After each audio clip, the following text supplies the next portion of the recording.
Hey guys, and welcome to another edition of the Gimble and Orange Show. Today we're joined with Dan Chou. I think I got that right. I'm so terrible with last names.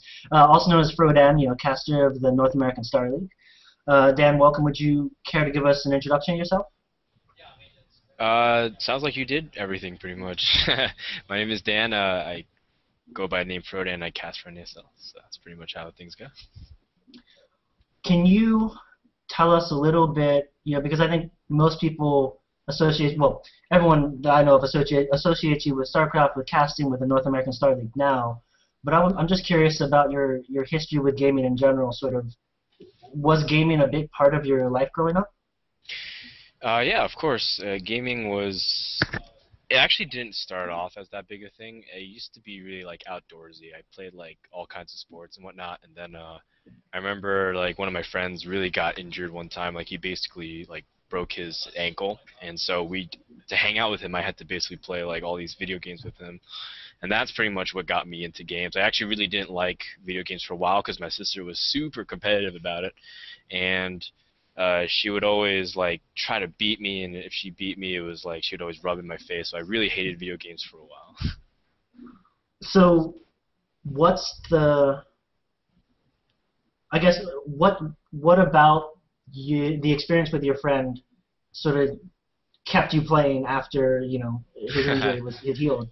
Well, I mean, it was because we would basically be just as bad as each other. So we would always have like these mini competitions and stuff. And then like pretty much as we were growing up, the only way I could win was to use something called Game Shark, which is like this cheat code program, right? Yes. So like I would cheat and really get ahead, and like I would always like find ways to really sneak in like different cheat codes and whatnot. And like there was like, you know how like when you play like old school arcade games like NFL Blitz or whatnot, you could enter codes in to like to try to do like last minute things of how you want to alter things. I'd always enter like the stupid stuff that gives me like unlimited turbo or something like that.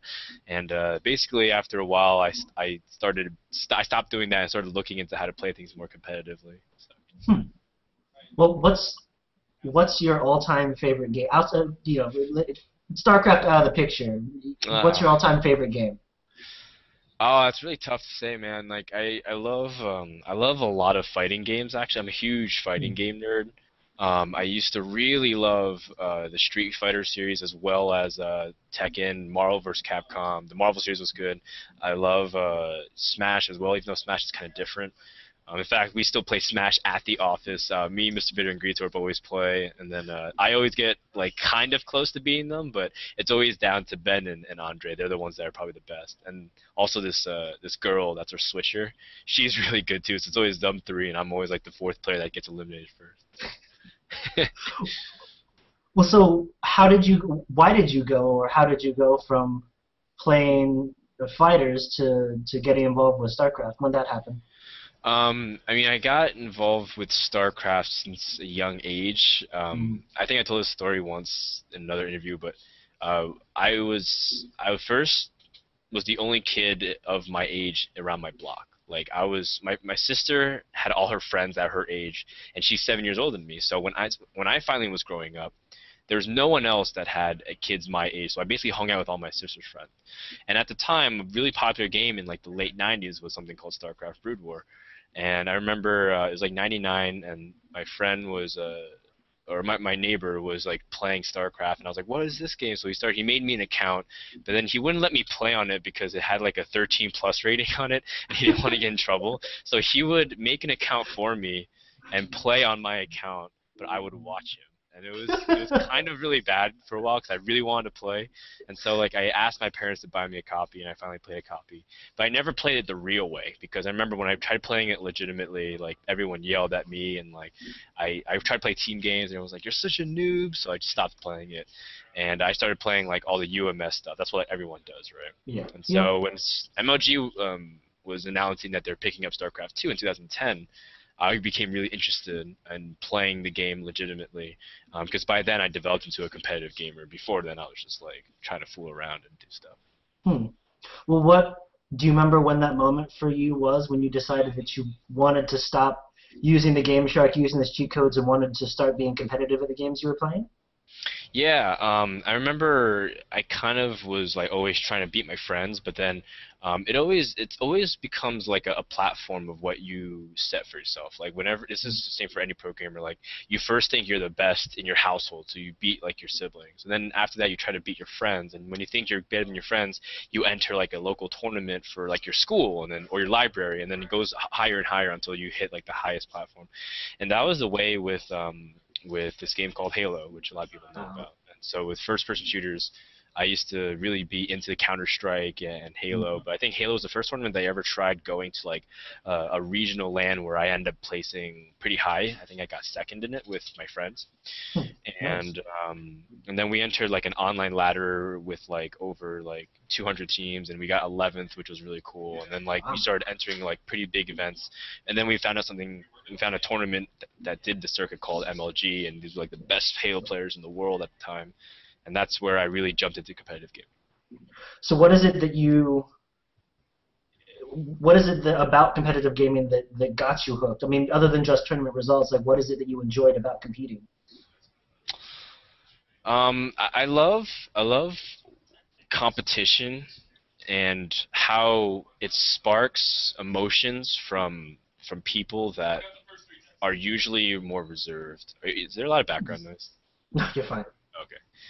And I think what makes esports really cool is that's another avenue for which people can relate to because what makes esports great is that anyone can do it. Like anyone Mhm. can load up a game and play. Versus not a lot of people can play certain sports because it requires a lot of technical skill.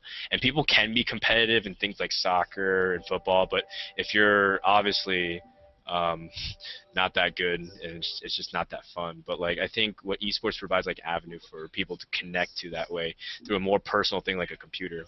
And so that's why like competition through video games through a while was actually really captivating to me because I think um, it's like taking something that people usually see as some of their hobby that they really enjoy doing and able to see who's even better at that. And I think it's just another area for people to really display that to display their competitive drive without having to feel left out for having like a lack of talent. I'm sorry, I'm getting a little bit Hmm. distracted by talking behind me. No, that's fine. I think you started to answer this, but if I can just maybe ask you to clarify a little more, be maybe a little more explicit. If you were trying to explain gaming, competitive or non-competitive, to someone who had never even heard of Mario or Pac-Man, like had no knowledge of gaming, what would you say? Of gaming in general, I think Gaming in gaming general, yeah. is well, gaming is a lot like it's just a walk in the park. It's leisure. It's something that you enjoy. That it's something that helps you take your mind off things, and not only take your mind off things, but create another avenue for imagination. It's I consider it the same as reading a book about fiction and whatnot because it allows you to explore different areas of of your mind that a lot of things don't necessarily allow you to because it creates worlds, it creates possibilities, it gives you options, you're in control.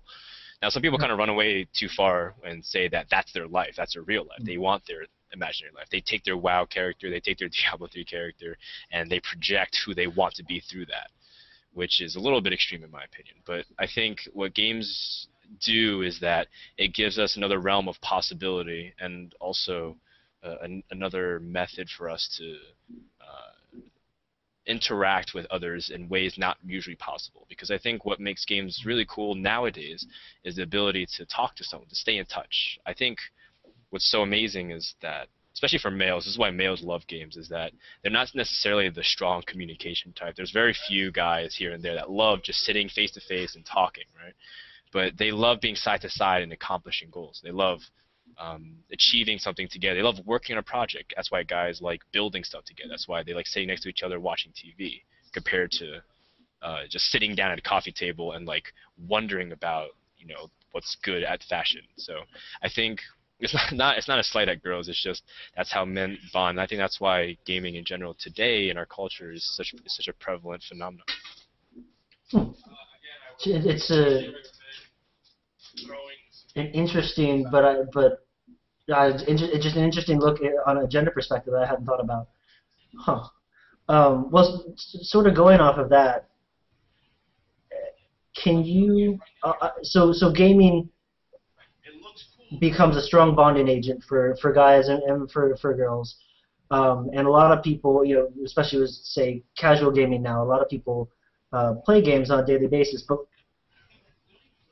looking at your sort of reflecting on yourself, what is it do you think about yourself or your enjoyment of games that you took it so much more seriously than others? That you decided it wasn't just something you were going to do on a day off. It was something you wanted to do 24/7 and make a career out of.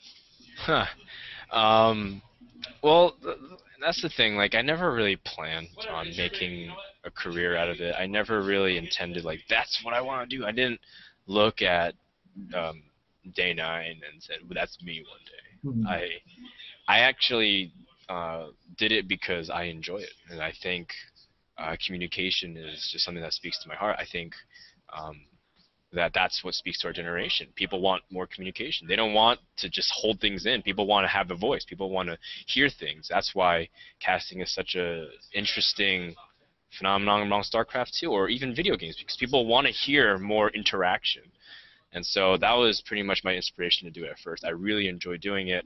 I got more opportunities to do it. I asked other people for opportunities, and from there it just kept growing and growing in terms of more chances for me. And then it all culminated to just getting a chance at NASL, which is just the dream job. Like, it just flat out, there's no better gig than this. So was StarCraft 2? Did you choose StarCraft 2 because of your history and your love of Brood War, and it's sort of just the opportunities sort of came out of that unexpectedly, or why? I guess what I'm asking is you say, for example, League of Legends. Why stick with or why pursue a career in StarCraft 2? Well, I did actually try to branch out to other games originally Mm. because, I mean, first of all, I grew up on FPS games, so I actually tried doing my first commentary ever over an FPS game. And that didn't go so well because technology was a lot different. Like, streaming wasn't as accessible as it is Mm. now, and video encoding everything is a lot more complicated because HD wasn't as solidified as it was, 6 years ago when I first tried doing it. And also, I was in high school, so I didn't really have a lot of money to do Sure. anything. I was just working like a retail job. Um, and so I tried doing other games. Like, in fact, before I joined NASL, I was really tempted to join other organizations that casted League of Legends, Dota, uh, and other games as well. So I'm not like opposed to those things. I just think StarCraft is just like a more stable game. It's proven, and Mm. I think it fosters the highest level of competition. But I do miss that team aspect of things. I really think there's a lot of room in esports to have team games. Like, if you see Counter-Strike over in Europe, it's just some of the biggest hype ever, and people can argue whether or not current FPS is as skillful or as intense as Counter-Strike. But the idea is you root for a team. There's the element of team accomplishment where people support each other, and teamwork, right? And that's why people love like basketball. That's why people love football. That's why people love these things, because there's individual sports like tennis and golf and whatnot, but there's also room for sports where people have that team aspect, where not one person can only shine. So I think while StarCraft 2 is great, and I love StarCraft 2, and I choose StarCraft 2 because I think of the high skill level competition on an individual basis, I think it's really good to have other games like MOBAs and FPS and whatever else you want to categorize. Well, can I ask you, looking forward, from where you are now, do you think it's possible? I mean, I guess it's kind of speculative, but do you feel like it's possible for a caster to only cast StarCraft 2 and be stable, or do you feel like to be really secure, you have to start branching out to other games? That's a pretty good question, actually. Actually, that's a really good question. I remember having this conversation with Joe Miller at MLG. Joe Miller, of course, he casts Counter-Strike, Global Offensive, and he loves League of Legends, and he's even cast StarCraft too. Joe Miller's like a great guy, fantastic voice, great stage presence.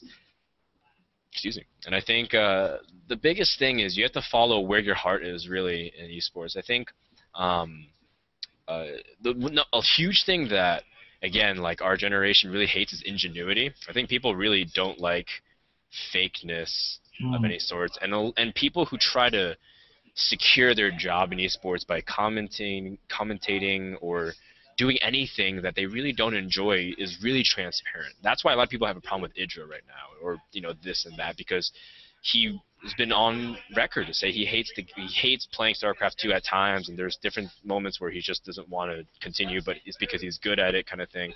And some people love him for it, but a lot of people are really discouraged by it. They don't necessarily hate him, but they're discouraged by that. And I think same goes with commentating. Like at a certain point, if you really don't enjoy commentating the game, it shows, and if it shows, then it affects directly your performance. And I think no one really truly hates the game. I think they hate aspects of the game, and I think as they start learning other games, it's really hard for them to focus on one. That's why I think I had this conversation with Greetorp, because he loves Heroes of Newerth a lot, like, a lot. But he says that at one point he really just stopped playing at a lot of it because he had to focus on StarCraft 2. That's his job. He loves StarCraft, and in the end, I think it's better if everyone focuses on one thing. Even though you can, but you don't see Marv Albert going into hockey, and you don't see like Joe Buck go into football. Like it's just usually people stick to one. True. I guess my follow-up question to that would be, when you start looking at sports, they don't have the turnover that video games seem to nowadays. There just seems to be a much higher rate. So my question would be, with that higher rate, is it really a fair comparison to compare a sports commentator, a sportscaster, to an esports commentator caster? Yeah, that's actually a good point. And I think what makes it difficult is that like games are almost a dime a dozen nowadays compared to sports. But at one point, people have to settle on one thing if esports is to grow, which is the idea of fostering competition. And the way tournaments have been organizing in the past, in the long past, was with the companies that'd be willing to sponsor it.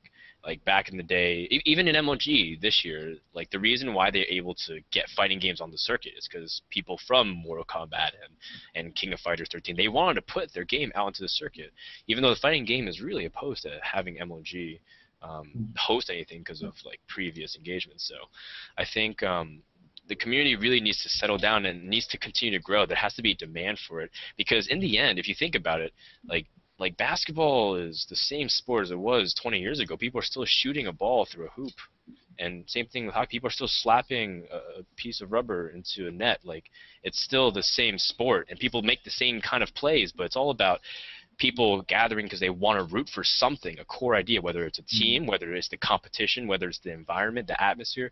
There's still the same thing. So even if StarCraft or whatever game is popular in 20 years is still the same thing, that's okay. It's all about the scene and how people orient it into their culture. That's why Korea is so ingrained into esports, because they live and breathe by their internet and their PC bangs and their connection. I think we just have to grow the scene. That's why people talk about growing esports, but that's why the cliche comes of killing esports, and I think that's like a whole separate discussion. But that's where I'm going when I compare things to sports. I don't try to say this worked here, that's why I should work here. I'm thinking this has aspects that are similar to us. I think the most similar thing to StarCraft would be skateboarding, and that's my best comparison, I think, in terms of sports to video games. Can you? My knowledge of professional skateboarding is slim to none. Can you give me a quick primer on that comparison? Yeah. So skateboarding for a long time was driven by the premier stars, people who would show up and really drive popularity to make other people play. Because the only thing that can make a sport popular is to convince other people to be interested in it and participate in it. Like, in order to get football to be popular, little kids play football, pee-wee football teams, right? Like, otherwise, it's this idea, like, if you do, like, a sport that's not really popular, but people kind of enjoy watching it, but it really it really doesn't get the popularity it deserves. Like, a really easy example would be, like, bodybuilding lifting, like weightlifting competitions. Like, that's insanely hard to do, and you have to train so much to do, but, like, at the Olympics, like, no one really cares about that kind of stuff. Or, like, power walking, like, no one really cares about that kind of stuff. Or curling, like, these are sports that that actually take legitimate skill or technical ability or, raw physical talent, but you're not, like, people don't grow up on those things. And so that's how skateboarding really try to do. They took tours. They went around to city, show skateboarding can be cool, show them tricks, got half pipes out, got rails out, and just did everything on skate parks. People started catching on to the movement, saying not only is it cool, but it's convenient. I take my skateboard to school and able to get from place to place. And I think that's where StarCraft's really starting to grow too, because we're taking things from place to place, showing that we can be a presence, we can attract people. There's crowds, there's sponsors that wants to go out. There's individual stars in skateboarding that would make a brand of themselves. Same thing in StarCraft. They're sponsor driven, and as a result, because they're sponsor driven, they're event driven. That's almost the same exact thing as StarCraft. And over time, players have to really start drawing a line of like conditions and appearances and all these things, and that's where StarCraft's going to, as also with skateboarding. And I think there's just a lot of comparisons. There's a Forbes article actually that compares the two as well. So I think that's worth checking out if you guys have time. Yeah. All right. Very cool. I'll have to go give it a look. Bringing it back to you, we've got probably another 9 minutes before we take a break. Also, guys, if you have questions, go ahead and put them in chat. I'll try and get to them, troll or not, because I probably can't tell the difference. So you can probably embarrass me and you can get a good laugh. Dan, I'm curious if there's been a moment for you yet where it's just clicked for you, where you realize you've had this thought of this is it, this is what I was going for, this is what I wanted, or this is what I've been shooting for. Has there been a moment like that, casting or otherwise, for you?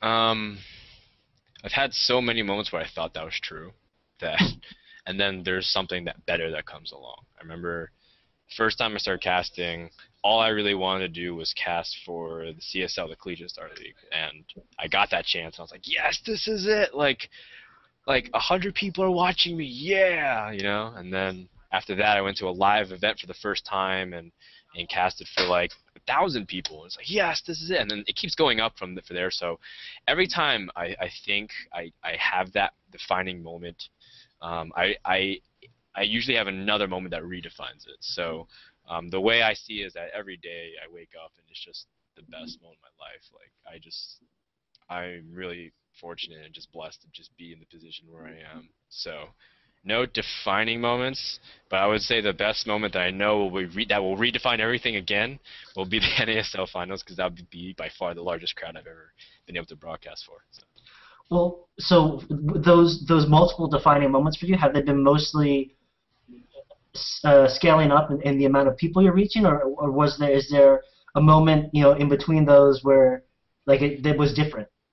It's not necessarily the amount of people, because it's never been about the people. It's about the magnitude of importance of what I'm saying, because that's how many people are listening, and as a result, that's how many opinions and influence, or that's how I'm extending the intensity of the match. Because I think a lot of casters don't realize is that they're not only broadcasting the game for the viewers and trying to explain like why that game is relevant, but they're also telling the story between 2 players or 4 players or whatever, how many people are playing. They're explaining like the allegory of 2 competitors. And so I think casters also need to do a better job of building up the players. And I know people like In Control are always talking about this, like tell the story of the players, and because people don't want anonymity anymore. They want that personality. They want to be able to recognize. And so I think at the NASL finals, I'll be talking about the biggest players on the planet, like flat out some of the best players in StarCraft too, and that's why it'll be a redefining moment. Because before it'd be like, these are really good pro players playing for like $1,000, or this is people playing for 100,000. Huh. It's really fascinating to me that you say that, you make that argument like you do, because I remember we talked to Kilaris last week, we've talked to Kevin Naki a couple weeks ago, who both said I think it's some of it word for word, like the exact same thing, that casters need to be moving towards telling stories, towards doing that research, to really putting a face to the people that they're talking about, not just talking about the specific moment in a game. Yeah. But this might be a weird question, but you said your goal is to make these stories, to create these stories for the audience, and to take it beyond that single instance between two people duking it out. Why is it that you feel like that's important, that that's something you need to be trying to get across to the audience? Because that's what gives stability to the scene. Because then there's something to root for. If peop it's it's very rare. There's a very small percentage in any activity that people do it purely to just enjoy it. Like, there's very few people that enjoy just watching good StarCraft, and those people are usually commentating or playing.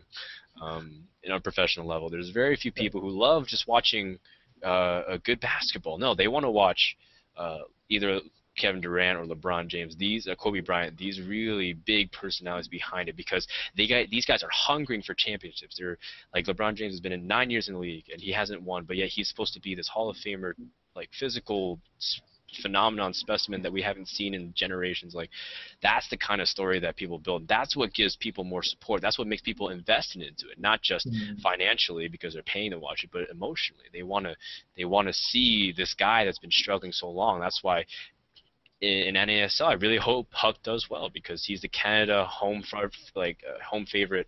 He's this guy that people used to hate, and now because he used to talk so big, and now everyone wants to love him, but like, he's training in Korea and he hasn't been showing that much great results, but how good was it to get a 2012 win NASL? Like, all these storylines that you can build, that's what gives stability. That's what gives people interest. That's what grabs their attention.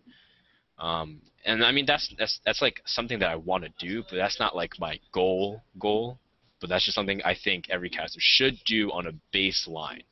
That's why when announcers talk, they bring in a scorecard of like how many games they've won this season, and like important statistics, and they read it because they want to paint the picture for the team. If announcers for sports didn't care, they wouldn't talk about the team. They just talk about plays and like what's cool about the plays and what's good about the game. They bring the story of how the team got to them. They always call it the road to the playoffs, right? Like, defeat this thing. And they're like, they haven't won a series since 1976. Like, this curse has been going on for like 25, 30 years. Like, will they be able to break it? And that's the story that people want to hear. They can hear a story about two races from outer space clashing, and only one race can stand alone. But we have movies doing that kind of stuff, and they don't really care too much about those kinds of things. They want to see the people behind the computers or behind the screens. I'm sort of we should take a break soon, but I'm really curious about this. What for you do you find most difficult, and then also most enjoyable about creating those stories, about helping to build those stories for the audience? Sorry, can you say that question? Yeah. What? So in creating those stories and building that hype, that excitement, what do you find most difficult and or most enjoyable, rewarding about that process? Oh, well, the most difficult obviously is just time, and not only time but accuracy, because it's just a lot of dedication to do it. People kind of underestimate how much time and effort preparation really goes into. That's why you really have to respect people like Apollo and Artosis. And actually, Day 9 prepares a lot too. People kind of underestimate that. They think that he's transitioning more to like a hype thing, but no one loves stories like Day 9 does. He's a huge story guy, so he loves researching as well, and he spends a lot of time preparing, and people undervalue that in him. So I think that's pretty much the hardest part. Like, it's the same thing as like pro gaming. Like, every day you kind of have to keep up and read and play and do all these kinds of things to stay up to date.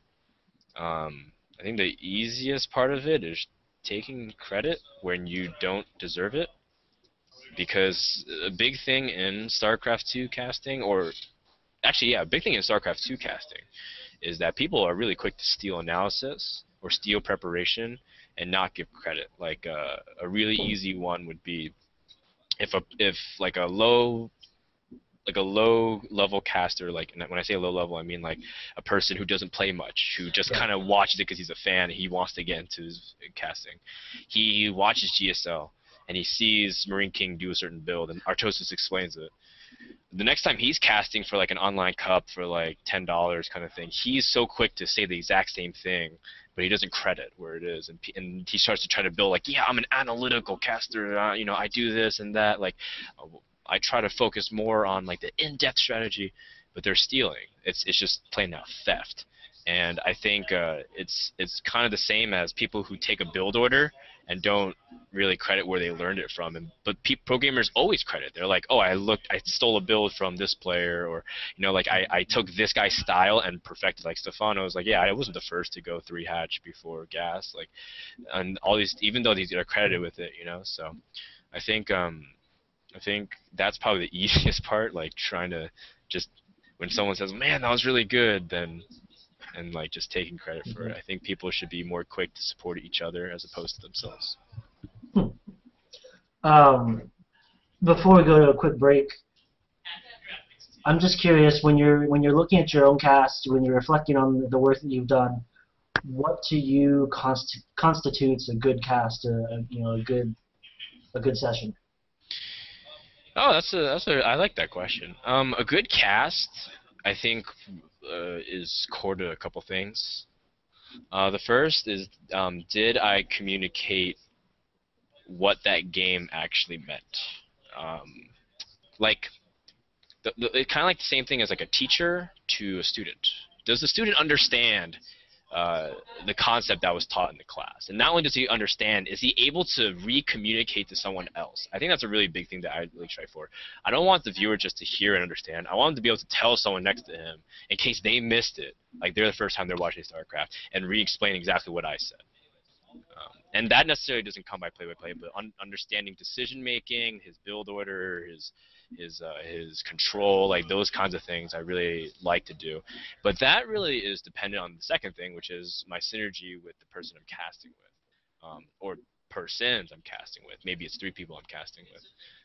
And I think that really is implied as well, because after a while, as great as someone's voice is, I think people like dialogue. People don't like monologues. They don't want people just to listen to one person rant and talk. And we have video blogs on YouTube for stuff like that. But even then, they know to cut off at one point and give them like a little 5-second break and then keep talking. And so that's why I think it's really important to have synergy with someone else. Not just one voice, but to have back and forth dialogue. And people like that. You know, they want to hear interaction and communication. That's why that's another big thing. I really value how well I gel with my co-caster, because I think a team's only as strong as its weakest link, right? So if my co-caster is performing badly, because a lot of people point at one person and say like, man, that person's struggling, but that means the other person is doing a poor job helping represent him as well.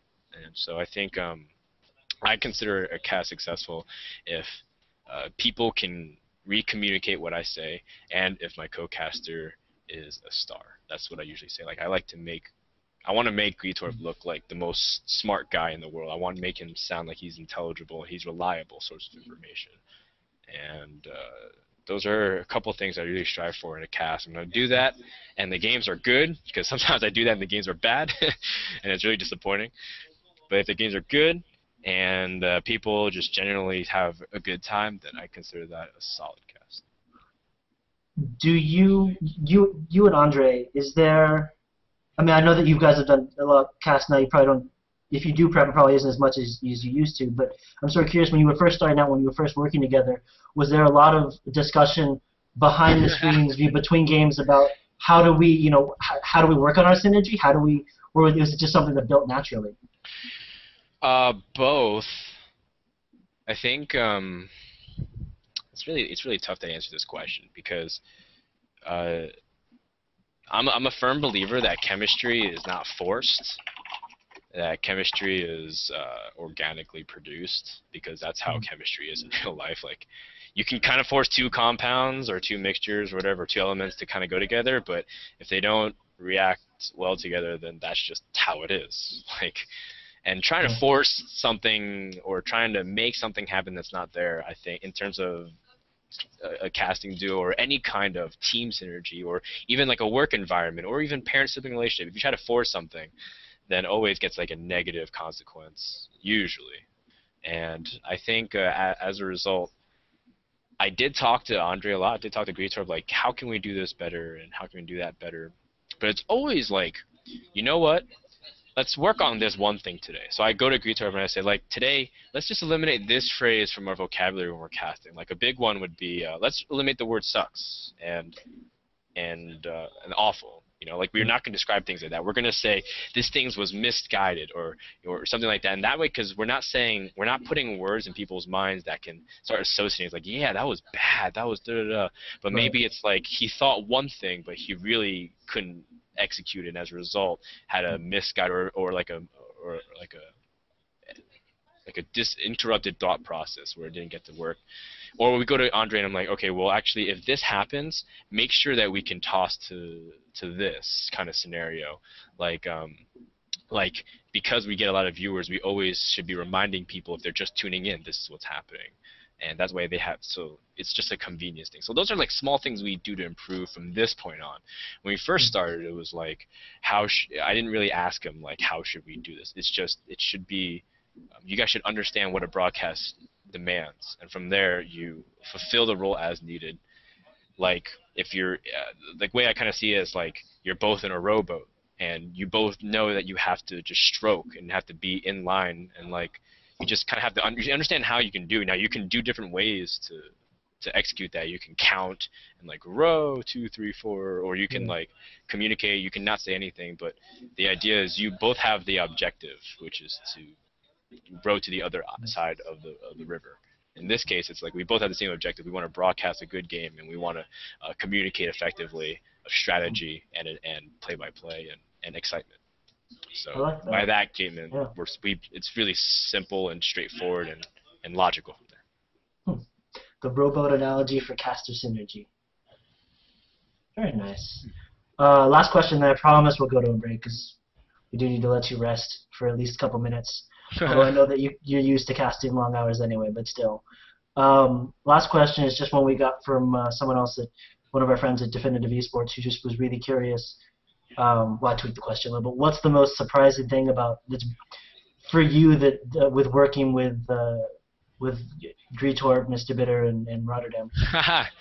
I think what surprised me the most is, it's really tough because there's a lot of things that surprised me. Like, first of all, I thought it'd be a lot harder. And what I mean by harder, I mean I thought people would be a lot more difficult on me. Like they would be like, wow, this good new guy, like he has to prove himself, and like I really don't like what he has to say. Like why can't they have, Taste of Sartosis cast every single match of NASL and GSL? Like I've expected that kind of feedback. But that's not the biggest surprising thing. I think the biggest surprising thing is how well I've managed to get along with the rest of the guys, even though they've been established in the scene a lot longer than me. I think I consider Ben and Kevin the best casting duo in the business. But of course, I'm biased since I work with them. But and the fact that they're so receptive to me, and that they always talk to me and they always give me feedback and they always want me to succeed as well. And like, I mean, I've had so many weird, awkward bro-to-bro, heart-to-heart moments with Mr. Bitter where he like gives me an encouraging talk but tells me to go fuck myself afterwards. Like, like where it's just like, oh, like, I love you, Frodan, but go fuck yourself. And I'm like, okay. It'd be like those kinds of moments where like, I don't know, like I'm surprised at how heartwarming and welcoming they've been to me. Especially Andre. They treat me as if they've known me for years. And actually, a lot of pro gamers are like that too. Like when Nannywalk came, he treated me like he knew me for a while too. Same thing with like Idra. Like these guys who are supposedly really BM and like all these kinds of means guys, but they've been really like warming and welcoming as if I was the guest and they were the host kind of thing. Mm-hmm. And I really enjoyed that. And I think just seeing like the good side of people in esports, even at the highest level, because a lot of people talk about the arrogance of the famous people and how they're unapproachable, and like this one time he turned his back to me after I shook his hand. So I think, I've just been blown away by how generous and how nice everyone's been. Well, I think after that warm and wonderful and fuzzy moment, we're going to take a quick break and let you guys reflect. And we'll probably be back in, what, like 3-4 minutes, I think? Sure. All right, we'll catch you guys after that. After the break, we're going to talk to. I hope music hasn't started. We're going to talk to Dan about Dan as opposed to Frodan. So, talk to you guys in a minute. Hey guys, so we're back again. We're with Dan Cho, also known as Frodan, caster of the North American Star League. And I've been reading chat, and I kind of want to just let Dan just talk to chat because this looks really amusing. But I should ask you questions and do a real legitimate interview. So the first half we talked about you as a caster, you as a gamer. The second half, I'd like to focus on you, the individual. Um, what were you? Tell me a little more about before the big break with CSL, when you were still just starting casting. What were you at the time? Like, what else were you doing? Were you a student? Did you have a full-time job? Yeah. Oh man, that was a long time ago. See, what was I doing 2 years ago? I just got out of junior college and transferred to UC San Diego, and I was really interested in just searching for a community there, just because the hardest thing about transferring to a new school is just finding new friends, right? Like as soon as you go to any new environment, it's just unfamiliar. But I've always been, ever since I was like 17, I've just been moving nonstop. Like I've lived in like a different place. Like I think I've had 8 different houses in the past 3 years or 4 years. Wow. Like in terms and like living there, like not just like I stay there for like a night. It's like I lived there for at least a few months, to even like a year. It's just been like absolutely insane. And I don't know, like at that point I was just kind of like a student. I kind of wanted to go into communication in the sense that I'd like go and travel and do public debate. I worked with an education organization and I taught high school students around the world about international diplomacy. I was really into human rights activism and just like I was really like one of those gung-ho like these issues matter to me because it's hurting millions across the globe kind of Yeah. person. And not to say that's bad. I mean, we need people like that, and I used to be one of those people. But I think I eventually kind of cooled down and realized that I probably won't do that kind of stuff. So I was studying to go into law school to follow my sister's footsteps. And, I was like getting ready to take LSATs and everything. And then I started playing video games more. And Perfect timing. those are two very conflicting ideals: studying for graduate school and StarCraft 2. Right, Duran? Yeah, because Zaris ended up trying to go to grad school, and he was also trying to do commissioner of NASL stuff, and those two things are very mutually exclusive. So he had to eventually give up school, and he came back to do NASL because this opportunity is just too good to give up. Fair enough. And so, what about you? What did you just make that similar decision that you wanted to go into gaming and LSATs could sit it out? Yeah, I mean, I didn't. It wasn't like a decision to go into gaming. Even when I first started, it was like I just neglected real life obligations, and like it'd be literally like I'd be casting Playhim. I used to cast Playhim all the time. I was in fact the first caster for Playhim, and I was casting 5 days a week, solo casting these 4 or 5 hour tournaments, even 6 hours one time, and it was just like yeah, like I'm powering through. And then I remember like a week of casting straight, and I walked into my stats class, and I was told that there was a midterm like that day. Like everyone's getting out, like putting away their backpack. I was like, I didn't study a lick for any of this test, and I just took it, and I actually did okay on it. But that was like my life. Like I just neglected everything. Like I did enough. It's Asian fail, but it's passing, right? So like it's just enough to get by so that my parents wouldn't get mad, and I'd be like, oh yeah, my professor's a dick, like he just did it up, but really it's just because I didn't study. And so like even I was at class, I was watching streams, that kind of stuff. Like I just did not tend to my real life whatsoever, and that was my life for about a year and a half. No, for a year and a half, and then an opportunity to join NASL, and then I emailed my parents and told them I'm leaving school. I didn't even ask them. I told them I'm leaving, and they're like, okay, which surprised me like crazy Wow. because, like my parents are not as traditionally Asian as other parents are. And I mean, they're used to it too, because I try to drop out of high school to do other stuff, and I even tried to take like a gap year between high school and college to go do like missions and like other stuff and like try Yeah. to help out for a better cause and all these like crazy things. And my parents like, yeah. I was like, really? Like you're gonna let me go into like broadcasting for video games? You didn't even think this was real like a few months ago. They're like, yeah, we still kind of don't, but as long as you get paid and you've been trying to leave school since you were like 17, so by now we're kind of used to it, and we think you're old enough to make your own decisions since you're 21. I'm like, okay, thanks. So, Wow. There you go. Why does damn it? Well, Gimble can't talk right now, but Gimble definitely knows because Gimble used to take a little more active role in part of our earlier shows. We always used to ask people, our guests, players, managers, and the like, what was your parents' reaction when you decided to go pro or when you decided to take this seriously? And everyone's parents are just apparently the best parents in the entire world because everyone we've talked to in like 20 episodes, no one's had a, well, that's not true. Some had some problems, but other than some, like everyone's parents were just completely okay with it.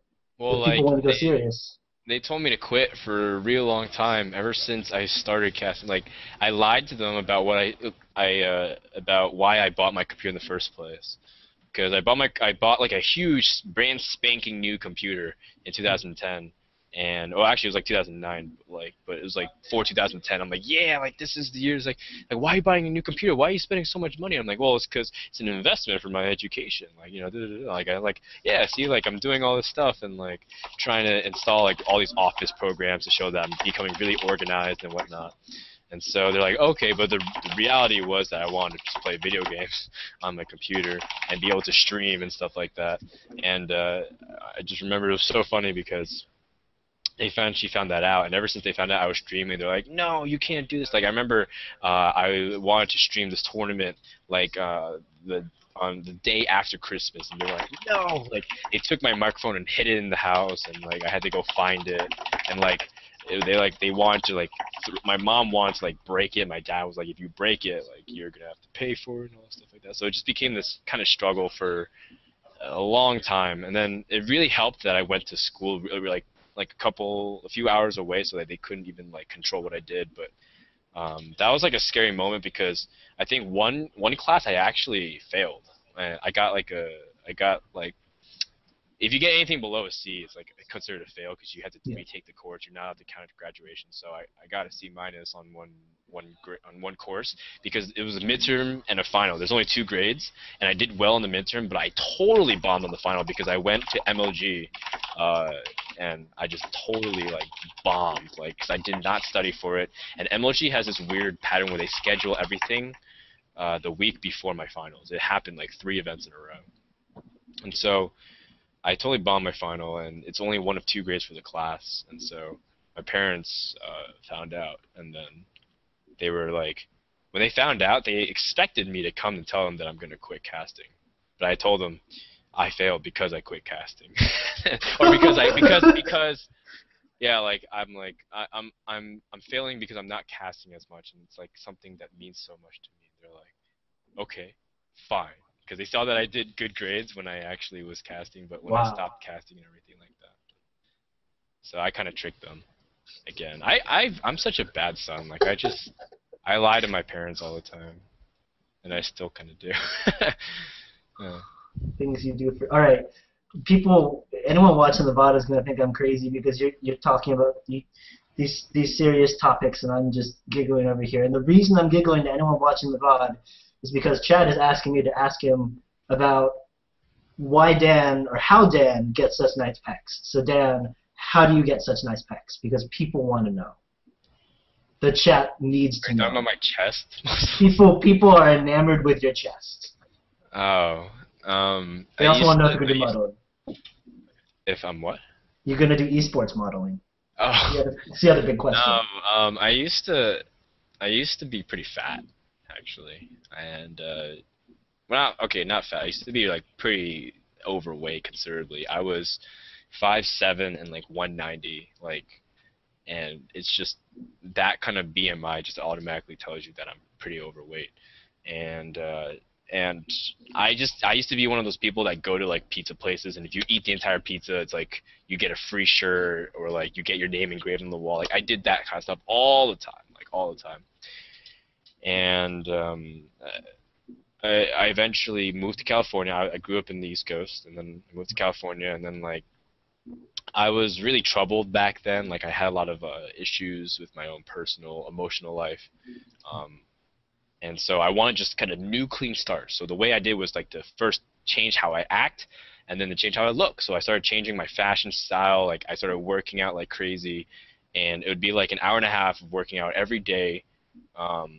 And if I wasn't working out, I would be like doing yoga or like doing some kind of really like mind relaxing things while, enhancing your body's Yeah. ability to increase metabolism, those kinds of things, and eating like the most perfect diet for about 2 years, from like when I was like 18 to 20, and it was quite an experience. But I lost like 45 pounds, and I've grown a little bit taller since then. So Damn. Well done. and so that's my explanation. And then people make fun of me because there's pictures on the internet of me posting my story of getting into shape. So. Well, chat seems to unanimously approve. So they just love you to death. They also love your voice. People want to know how your voice is so sexy. That's paraphrased. It's really funny too because almost every single person in my family has like a really high pitched nasally voice, except for me. So even my dad has kind of like he doesn't really have like that great of a voice either. It's really interesting. Yeah, I think it's just a blessing to have, really. Nothing else to It say other than that. seems to do you quite all right. All right. I know I've got more questions, but chat's gonna kill me if I don't ask about the egg story. So I have to ask, what is the I'm egg not story? gonna talk. I already talked about the Ed story once, and I'll tell you on a private time. But All right. There you it's go. I it's asked really chat. I'm sorry. inappropriate. All right. I don't know why they want me to tell it again. I told it once already, and it's on the internet somewhere, but I don't know why they want me to say it again. I'm sorry, guys. I tried. I tried. Um, I will have to. I'll have to go find it now because now I'm really curious. They've been talking like it's been just in chat for the past like 20 minutes. Um, well, all right. So getting back to the questions now. Um, outside of StarCraft, outside of gaming, what other things do? Do you still keep up with the yoga and all the exercise on a regular basis?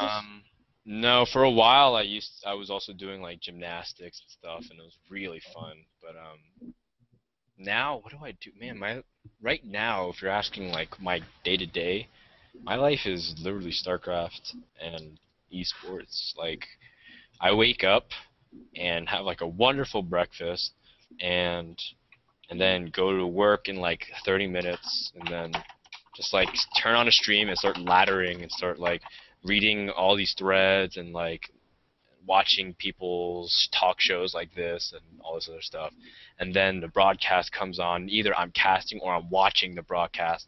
And this broadcast goes from 6 to 10. So it's like I get there at like 11 to 12, and I stay there till like 10, 11, and then I come home, do a couple of things, and then just go to sleep. And then I wake up, and that's like my life. But on my off days, I usually go watch a movie and um, like hang out with Mr. Bitter or Greetor whenever I can. And like tomorrow we have off. We're gonna do some filming. We're gonna also prep for the finals, but we're also gonna go watch the soccer football game. So we have stuff like that where it's pretty fun. And I don't know. It's just like I think the sheer amount of hours I put into studying the game is easily like 10 hours a day, I think. So, but it doesn't feel like it for me, like it Yeah. because I'm just so driven by the fact that I wanna earn my spot. Like I don't wanna make people think that I got a favor, that like that I'm here because of chance, or like he because a lot of people say like, oh, this caster was right place right time. Why aren't there better ones, like et cetera, et cetera. And I want people to kind of understand that I work really hard, and I try to work hard and play hard. So right now, I wish I was doing more. I really love sports still. I love playing sports, but I just don't have like that avenue of playing. Whenever I go to the What, Razor House, we play soccer. That's okay.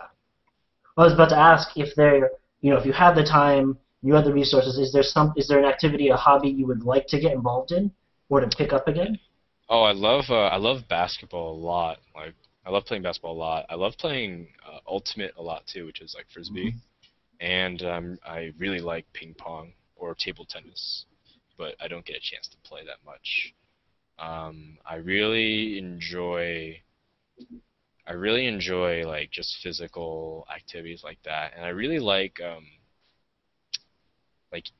eating at the same restaurant. I know that sounds kind of weird, but like I really like having a tradition on a certain Oh, day. okay. Okay. Like on that last summer, like we'd have a like in San Diego, there's a really popular spot called Pacific Beach where everyone goes for food. And like there's like a bunch of stuff. It's like a boardwalk where like everyone loves surfing and stuff like that. It's like the typical like when you think of San Diego, you think of places like Pacific Beach. Okay. Everyone goes there on a Friday. But because we worked on Fridays back last summer and I was doing like other stuff for the school, like recreation, we couldn't go because we would get hit by traffic. And by the time we got there, there's always no seats. So me and my roommate started our own PB tradition, which is instead of Pacific Beach, we just had pizza and beer, and we would like watch a football game, and we'd always like, or we'd play Magic, or we'd play Settlers of Catan or Dominion or something like that, and it'd just be like a tradition we do, and I really, really enjoy stuff like that. So I wish there were more traditions I could set around here with restaurants and stuff like that. But people aren't. Our schedules are so inconsistent as casters. It's kind of difficult to say. Fair enough. Um, two more questions, and then I'll just ask you a last four because I don't want to go too much longer than an hour, maybe just a couple minutes. Chat was curious if you were you'd considered picking up studying again at any point later on. Yeah, actually, I'm 12 credits from finishing my degree, Oh which wow. is absurdly close. But it's kind of like if I finished my degree, that means I'd be done with school now. Like a week, 2 weeks ago, I'd be done with school. But even if I'd be done with school, that means the season at NASL would be over, and like obviously things would not be the way they are now, and they'd probably bring in someone else to cast season 3, and as a result, they'd probably stay for season 4 and 5 and 6, and my opportunity would be lost. And the way I see it is that a lot of my friends who graduated now, or even my friends who graduated last year, they don't have jobs. In fact, they don't even know what they want to do. Even more so than that, they don't even know what they want to do. They're not even doing anything. They're just like looking for stuff. They're like visiting around. They're traveling, vacationing, and even though they're having fun vacationing around the world and doing all these things, they still don't know what they want to do. And I think they have no job guarantee. Some of them do have good things, like they become auditors or they go into law school. But like those things are cool, but in the end, like I think I have the best result out of all of them because I get to do what I love and I get to do it comfortably and I get to meet all kinds of people and I get to travel. So I think I have the So best end of yeah. the deal.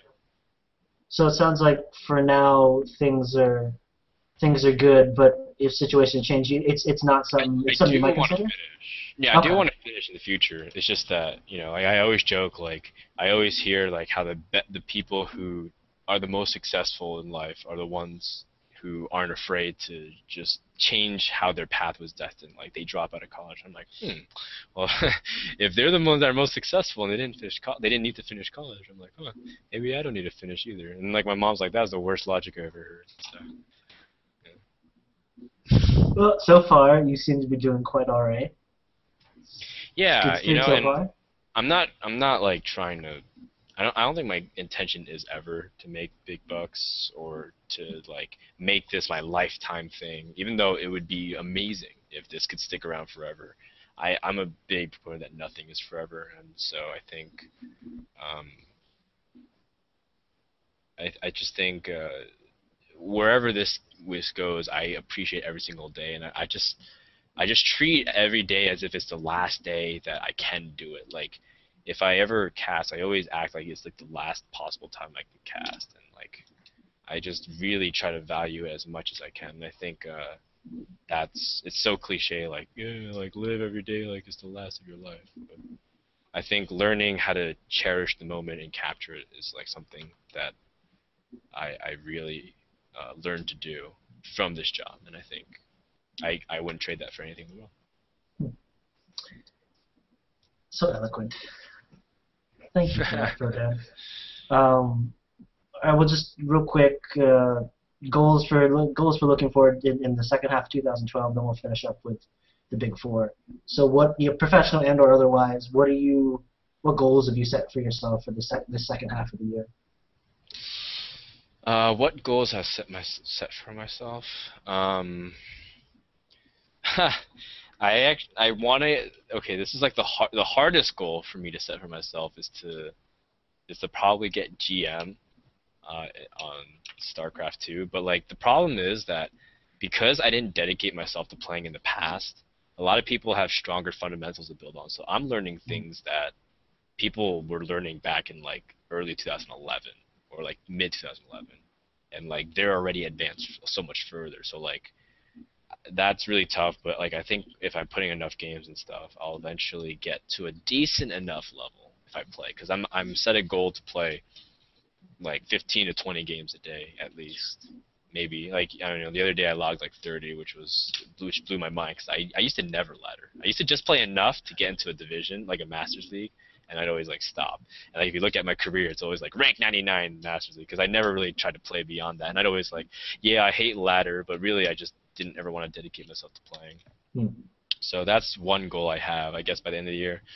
The next goal would probably be to have, I guess, just to have financial independence. But like, what I mean by that is that I currently pay for like 95% of everything I have, but I want to prove to my parents that this is a sustainable thing that I do. I want to prove to not only my parents but also my friends that it's not just like this thing where I'm living the dream, but at the same time I'm struggling to pay the bills, like the classic artist, right, who moves to Paris in pursuit of something, but like he's like barely scrapping up banana peels to like live.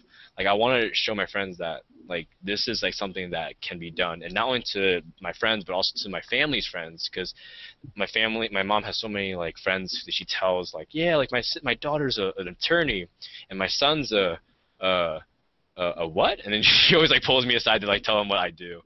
And so like I want to like prove to them and prove to other Asian Americans to not be afraid to think outside the box, to challenge their own cultural paradigm, because all of us are supposed to be mathematicians, scientists, doctors, lawyers, apparently, and I want to show them that that I can be an example of someone that's okay. Like I'm not maybe doing the best, I'm not like rolling in dough, but I want to show that this is a legitimate career and it represents that people can follow their passions, and that they should be able to voice what they want to do, because a lot of people similar to me don't get to choose what they do. Those are some big goals. Some very impressive goals, actually.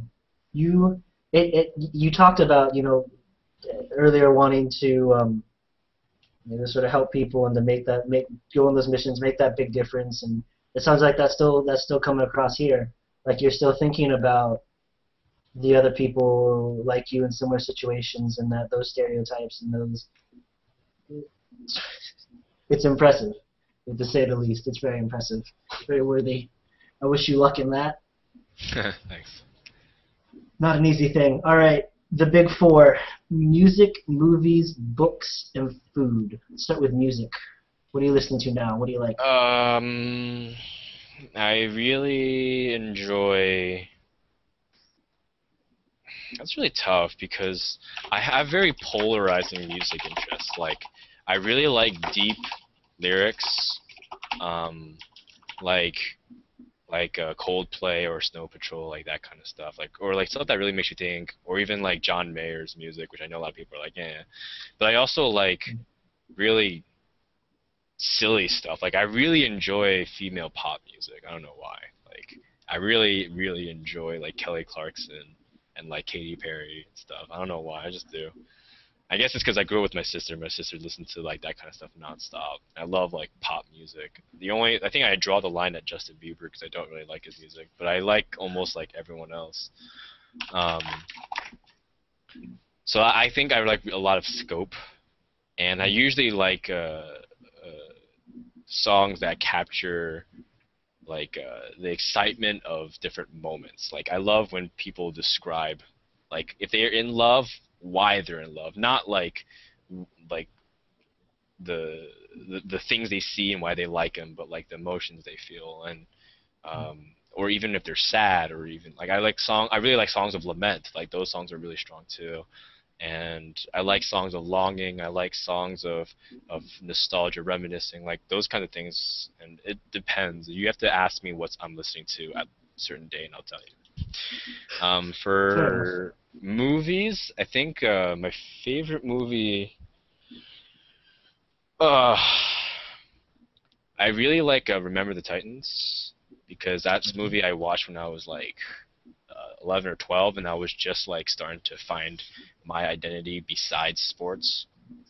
And as when I was really young, I was confronted with a lot of racism because I was the only Asian in my entire middle school, and it was really tough to try to adjust to that. And I think like that movie was like it was like good enough to bond over like to portray the bonding of team and whatnot, but it overcomes racism, it overcomes disabilities and like all this other stuff. So and like Denzel Washington's like my favorite actor. So I really like that movie. Even though it's kind of like cheesy and old, but I really like that.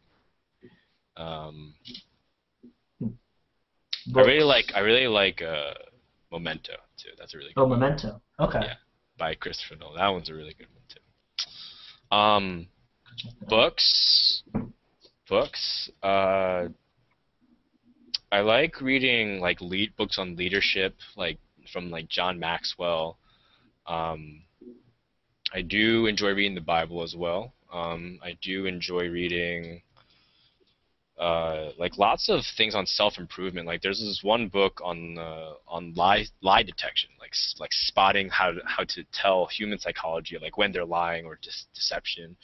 I love like improving your positive outlook on stuff. And I know it sounds really stupid, right? Like you're just reading stuff on how, but I like seeing reading books on different perspectives, on how to see things in a different way, because that's how I usually like to approach different topics and issues. And Well, then can I ask you about that? Like, what do you, whether it's leadership or the positive thinking, like, what do you, can you give me an example of something you would take away from that that you would find useful?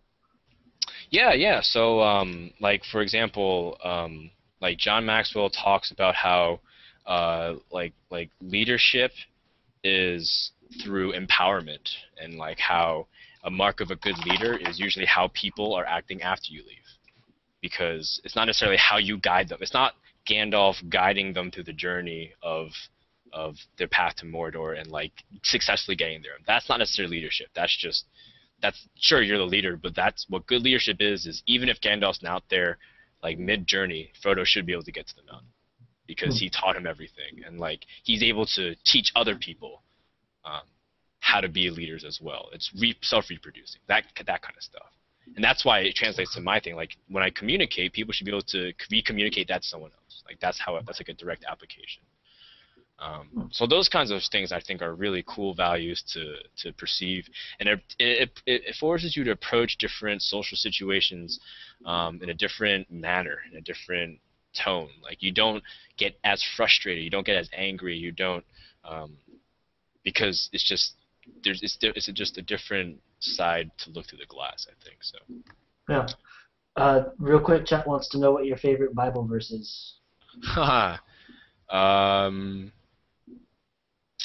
uh, Probably Ephesians 2:8 to 9. I really like that one. So if you want to look it up, go ahead. There you go. Everyone go look it up now. I have to go look it up. Uh, what about food? We'll end with food. Favorite What kind of dish? food I love? Oh my Yeah. god. Dude, you don't even understand. I'm a fat kid that's still waiting to resurface at this point. I love really really cheesy food. Like I love cheesy bread that involves pizza or like garlic bread or anything Italian. I love cheesy stuff. I love burgers so much. I used to love eating burgers all the time. There's this burger challenge out in San Diego where it's literally a 4-pound burger. If you can eat it, then it's free. But it's very hard to achieve. There's Did Did you do it? Did you eat Oh, the did I flipper? do it? No, I got, Uh, I already changed my lifestyle by then, but I would Fair love enough. to do stuff like that. I love um, really good like barbecue. Like Mm. there's this good chain restaurant called Lucille's. That's like a southern smokehouse barbecue place that's like family style. It's amazing. I really don't like soup that much though. Soups I'm not that crazy about. It's like kind of indifferent towards soup. But I even really like salads and stuff too. There's this place in the West Coast called Sweet Tomatoes or Soup Plantation. It's really nice. I like to eat all kinds of food, basically. I, that's what I'm gathering. And so I'm going to I ask actually you this question, but I don't know I'm if not you can that big a answer it. fan of Chinese food though. That's really the funny thing. Huh. Even though I'm Chinese, I'm not that big a fan of Chinese food. Okay, so if you had to, I guess, so excluding soups and Chinese food, obviously, but if you had to choose one food above all others, one dish, could you do it? Could you pick one dish that you just love above all other dishes? Mm, Top two? no man, that's not even fair to Uh, the rest of the other foods. Like I need to show them equal love. Equal love. I really like fried rice though, like across the platform. Like I think what makes fried rice good is that it's so compatible with everything else. 'Cause, like like sometimes if you have like a hot dog, you can't eat that with like Thai food, right? It just doesn't mix. But like if you put fried rice, that can go with almost anything. Anything. I'd love to test this theory out tonight. Almost anything. Think about that. Almost anything. Well, And because I, rice is such a compatible like asset to any food plate. fried rice with spaghetti. Maybe. Maybe I'll try that. Chat has interesting ideas. I don't think my stomach's gonna like it though. Mine will. All right.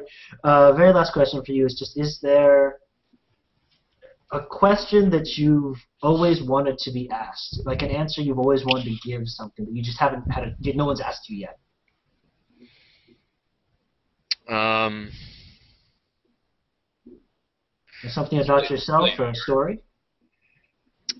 I guess I guess the question I would like to be asked more is like, what's my life story, and like how Hmm. you are the way you are because of that. And but that's like a 30-minute long thing, and that's like way too long. But if you ever see me, I'd love to tell you how I am who I am, or where I got to because of it. Because I think it's a fantastic journey. Because like I said, I've been moving around nonstop since I was 17. That's because I've had an interesting amount of life adventures since then. I think life adventures are there for people to share.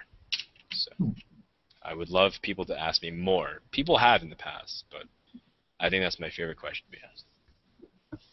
Wonderful. Well, at some point, either I'll have to meet you in person or we'll have to get you back on the show at a later date. Because I wasn't. That's actually it's a fantastic question. One I was contemplating asking, but I was worried it'd be too personal. But it's good to know that in a future time, I might be able to get you back and we can talk Absolutely. about it then. But we will let you go now because it's been almost an hour and 15. Any shout outs you'd like to do before that? Yeah.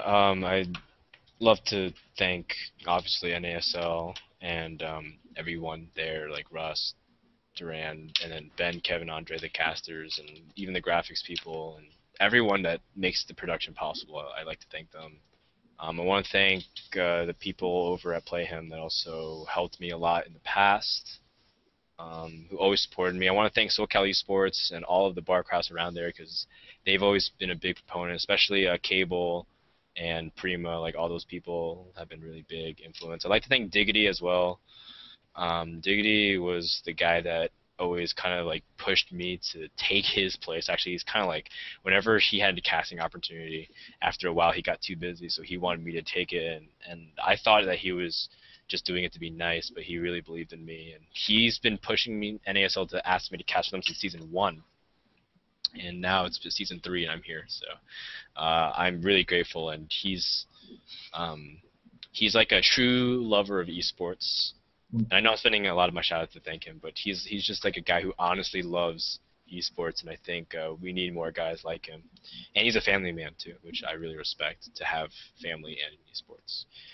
I want to thank uh, also my roommate Brandy, who always makes me food and stuff, and like she takes care of me. She takes care of me basically because I'm really bad at doing everything at home since I spend so much time at the studio. And I want to thank you guys for hosting this show, because this show is the kind of stuff that grows esports, and I think you guys do a fantastic job, and I hope you guys don't change. Well, thank you. We appreciate that. We hope we don't change too. So far, we've done an okay job at that, but we'll see what happens. I'm sure everyone like watching knows and already follows you, but just in case, where can people follow you, find more about you, keep up with you?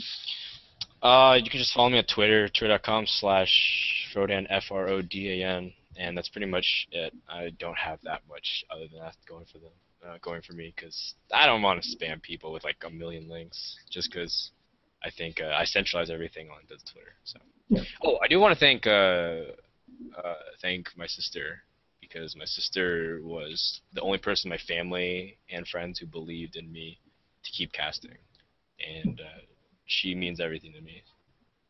So I want to thank my sister for always believing in me. Well, guys, on that note, I think we're gonna call it quits. We're gonna end the show on another warm and fuzzy note. It's been a very warm and fuzzy show, but I think I have to admit I wasn't quite sure sort of what to expect going in.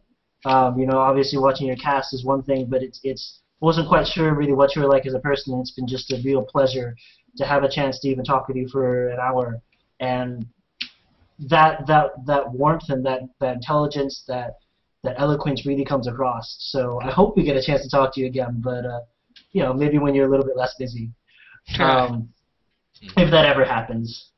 Guys, next week we're scheduled to talk with Mark Blair. He's a cognitive scientist at Simon Fraser University. He was one of the guys working on that study about StarCraft and expertise.